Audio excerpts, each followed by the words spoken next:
Bernie Sanders' industrial complex pivots to Joe Biden. Cenk and Anna making a sort of pivot. Let's listen to these series of videos when a discussion was had on TYT and listen to some of the things they say here. There have been some actions taken that we disagree with. We don't think they're strong enough or progressive enough, but there have been some actions taken that have been fantastic, including the NLRB and the makeup of the NLRB, which consists of individuals who actually. You think it's a coincidence that TYT is talking NLRB? That Breaking Points is talking NLRB? You think that's a coincidence? And like I said, we can refer back to the 30 reasons not to vote for Joe Biden. So how does that stack up? The 30 reasons not to, how does that stack up to this minuscule, not good enough sort of point you're trying to make about Joe Biden and the NLRB being made by the professional managerial class, might I add? We take labor protection seriously. You also have Lena Khan fighting, for antitrust in the context of. Didn't Crystal Ball make this same point about something about antitrust or antitrust? They have nothing. You know the depths of trying to find a reason to vote for Joe Biden, for you to come up with the NLRB and antitrust. You know what depths of hell you have to visit to get these answers?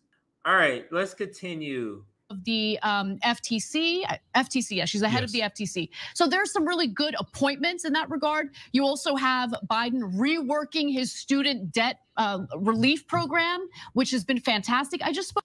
Oh, you mean the thing the higher education thing he could have did the first time if he really wanted to do it instead of using it as bait for an election that he's doing again?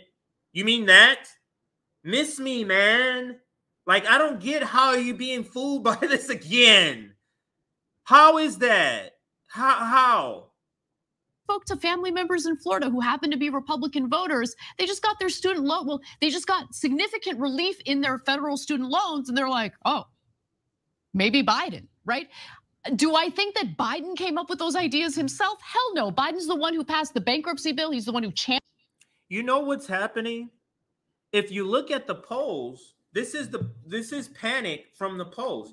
We're not only seeing panic on corporate media, on Morning Joe, on Inside with Dana Bash. When that's not the only places we're seeing panic about these polls, about the state of politics, about the state of play between the red-blue team, Trump versus Biden. It's also happening in independent media, the independent media that aspires to be the new corporate media, the new mainstream media like TYT and Breaking Points. They are freaking out. Robert Rich, John Cusack, they are freaking out because they report back to this Democratic establishment, and Democratic establishment is like, look you guys aren't pulling your weight. You're supposed to wrangle these radicals. What's going on here? You're not wrangling the radicals over here. Absurd. All right, let's see if I can get through this. Let's play another one here. Championed it, which made it impossible for students to ever get rid of their student loan debt, even in the case of bankruptcies. I think that Bernie Sanders that was because of Joe Biden. You're not going to mention that? Has had some influence over the executive branch with Joe Biden in it. So I think that might be informing some of the commentary that we're hearing from Senator Sanders. I get the frustration. So we're out here playing Captain Save a Sanders. That's what they're doing. So this is, I don't understand this strategy. I don't understand, how can you ever win with this strategy? How can you ever win with your strategy of lesser of two evils? How can you ever win with your strategy of, the explanation of me changing my so-called core beliefs is now nuance? Terrible. All right, so she plays Captain Save a Sanders, and let's listen a little more from Anna. in regard to progressives not getting everything they want or even close to everything they want. But I would just venture to say that progressives maybe need to get their act together and have a strategy in place and actually think critically about how they move forward to accomplish the policies they purport to care about. Because right now I see a fractured, flailing. Does that count voting for Joe Biden, who would veto Medicare for all? Sometimes I say this off camera all the time. When I'm listening, these people have degrees. These people have college degrees. They got degrees from universities. I'm a college dropout. 1 year left. I really got, at the time, 30 units left. So really not even a half a semester. But it's a long story. But anyway, let's listen. Pathetic progressive wing of the Democratic Party that is not thinking critically of how to strategically move forward. And that's the issue I have here. But Anna, well, then you're criticizing Bernie Sanders for pathetically not having a plan. Well, I do have criticism. Forward. I do have criticism of Bernie Sanders. Bernie Sanders, I think, is seen as a leader of the progressive wing of the Democratic Party. I'm trying to grasp what they're upset about. It feels like she's upset that he's not getting nothing for his support, not about the support. Let's listen. Let's see if I'm wrong here. Should act like one and get people together, progressive lawmakers together, to think of a plan. There is no plan. That's my problem. No plan by anyone. So Bernie introduced $17 minimum wage bill. Hey, at least he's doing something, and that's way better than almost anyone else in Congress. So I give him credit for that. No. $17 minimum wage is laughable. So this is what Bernie Sanders does. He goes, yeah, $15 minimum wage is too low. And you just add $2 to it? $2. In 9 years, coming up on 10 years of asking for $15. Remember, this goes back to the campaign of 2015. 2015, you're asking for $15. We're about to hit 2024. So 9 years later, you add $2, sir. When he should, if you're gonna adjust it, why aren't you adjusting it to $25 an hour? But they're gonna give him credit for whatever, man. It don't matter. Let's go to the next video. And this is NeoLib Tears account that put this together. Then what does Bernie do to pass it? Nothing. So I know he thinks he's doing things. He goes on TV and says, oh, shouldn't we do it? Shouldn't we do it is not a plan. Hey, it's really popular is not a plan. Who's not doing it? Okay, well, then you have to target the people that are not doing it. In this case, you got to go over to the House and you got to target at least 5 Republicans in swing districts, and you have to do a massive push to make them unpopular. But you're not even going to get there because the reality is the Democratic Party doesn't want it. And so Bernie would have to fight 8 Democratic senators that voted against $15 minimum wage earlier, but he doesn't want to fight them. Let's be honest, he doesn't want to fight them. He's never mentioned them by name. He never attacks based on name. That's the only thing that can get enough media attention to actually do something. So, and then Biden, totally asleep at the wheel. And I'm not black and white. He accomplished, and I've said this 100 times, about 15% of his agenda. 15% is a lot better than 0. It's a lot better than 100% in the wrong direction, which is what Trump and the Republicans give you. But 15% ain't nothing to write home about. And what has he done since the Republicans won the House? No, to be fair, he did that student death thing that your family members just got, and we gave him credit for that. But in terms of legislation, they've offered absolutely nothing. They're super happy to surrender. And what has he done to campaign? Nothing, nothing, totally asleep. This guy's gonna lose. Forget that he's super conservative. He's gonna lose.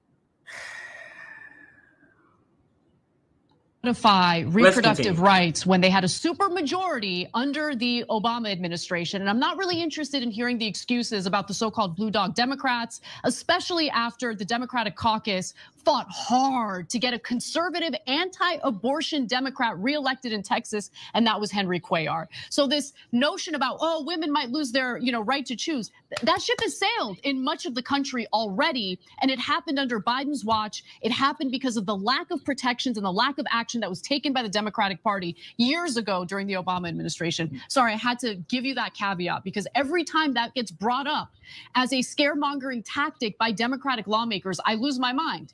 You can't fearmonger about Republicans when you guys didn't do what you needed to do to protect reproductive rights when you had the chance. And they're not going to do it next time.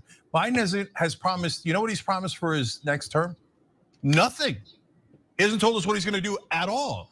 Why? Partly because it's embarrassing. It's all the same stuff that he told us was the bare minimum last time that he didn't either pass or even try to pass. So he didn't do voting rights. That was supposed to be the bare minimum. Minimum wage was supposed to be the bare minimum. Paid family leave polls at 84%. That was supposed to be the bare minimum. He didn't do any of that. He's not going to do it next time. And Bernie, I love you, brother, but beseeching Biden and your fellow Democrats is never, ever going to work. You have to call them out and fight them, bring public attention to the issue where you have the American people on your side. But you're never going to do that because it makes you uncomfortable. And now all of a sudden that you're not in the race, now there shouldn't be a primary. Sorry, totally and utterly wrong. So I played all of that first. So you guys can go, oh, this sounds like he's saying, freak Bernie Sanders, damn you for not doing this, right? There's more. They go on in another clip, I should say, yeah, we should be voting for, oh God. You mean to tell me they're out here saying this too? This is new. I didn't see that one.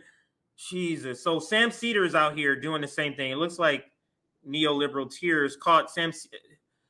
So they're all. So that just completes everything. It just completes everything that I was saying, that they're here pivoting to pushing for Joe Biden. Now, here is the video.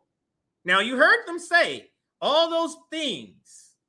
You heard them say all those things about Joe Biden, about Bernie Sanders, what's not happening.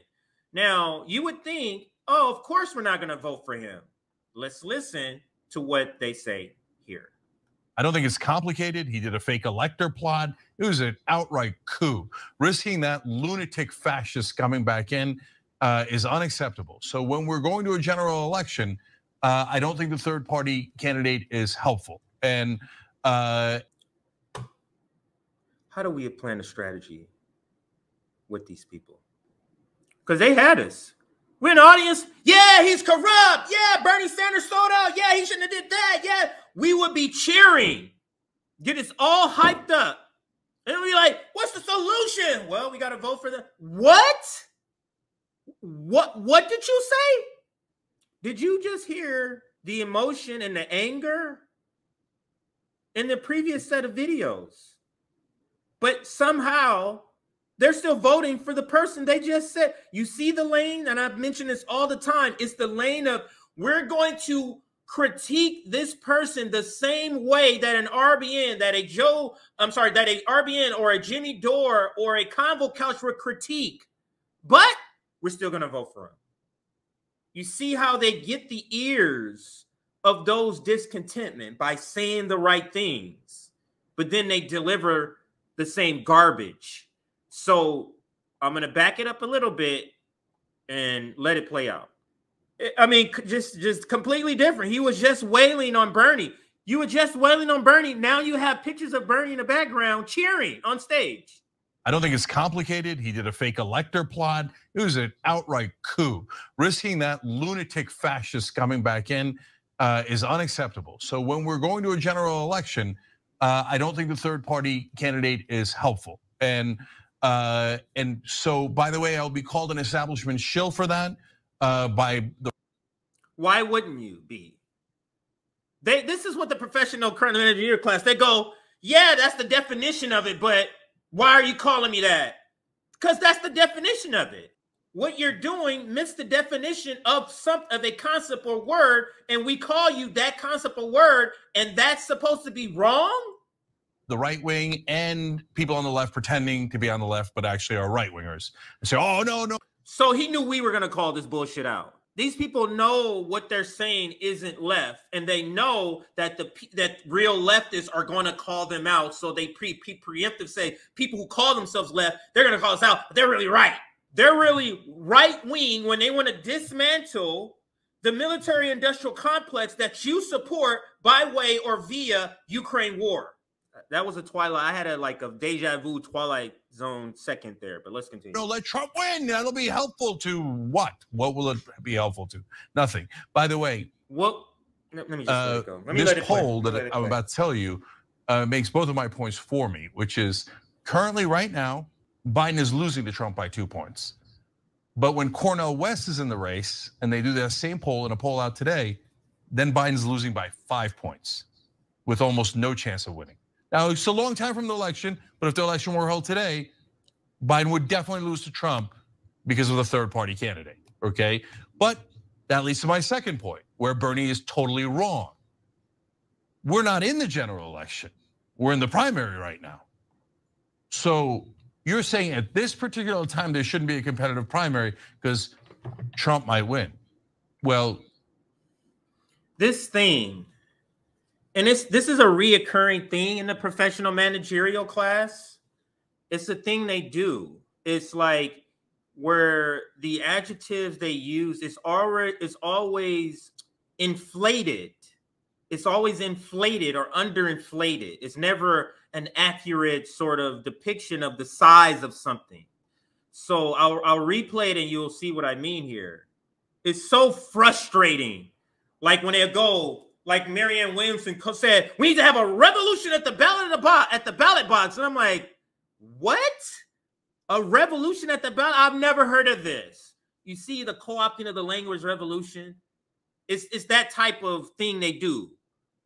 Or they call the having an NLRB. That's huge. No, it's not. It's not. Having a friendly NLRB isn't huge. Stop it. At this particular time, there shouldn't be a competitive primary because Trump might win. Well, couldn't you have said that in 2016 and 2020? Now, I know Trump has gotten worse and worse as we've gone along, but that would have eliminated you. They would have said, and they did say, oh, Bernie, this is not the right time. Let Hillary win. Let Biden win. Hang on a second. Maybe I didn't rewind it far enough. So let me go back a little more. Today, then Biden's losing by 5 points with almost no chance of winning. Now, it's a long time from the election, but if the election were held today, Biden would definitely lose to Trump because of the third party candidate, okay? But that leads to my second point, where Bernie is totally wrong. We're not in the general election. We're in the primary right now. So you're saying at this particular time, there shouldn't be a competitive primary because Trump might win. This is the point I was making. He's trying to make it like you're making it seem like you're a Biden supporter with an extra step. And he's making it seem like it's such an egregious thing to be against the primaries. It's such egregious to be against rigged primaries that's going to result in Joe Biden. That's offensive to him. But not voting for Joe Biden. You see this sort of schizophrenic-like tightrope if you are a progressive Democrat that you got to walk. It's ridiculous because you got to at one time say we need to vote for Joe Biden because of Trump, but at the same time you have to critique him because of the debate. Anyway, let's let it finish out. Let's let this clip finish out here. Well, couldn't you have said that in 2016 and 2020? Now, I know Trump has gotten worse and worse as we've gone along, but that would have eliminated you. They would have said, and they did say, oh, Bernie, this is not the right time. Let Hillary win. Let Biden win. Let some establishment goon win. You're mucking things up. They're not now, Bernie. Trump is running. They literally said that against you. So no, you should be in favor of a massive primary against Joe Biden by a strong progressive.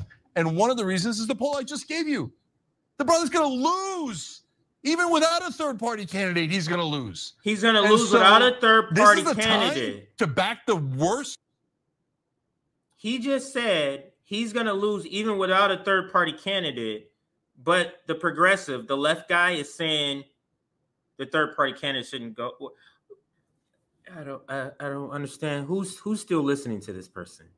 How are you still listening to this person? But it's our job to debunk every single time. This is just unfiltered nonsense.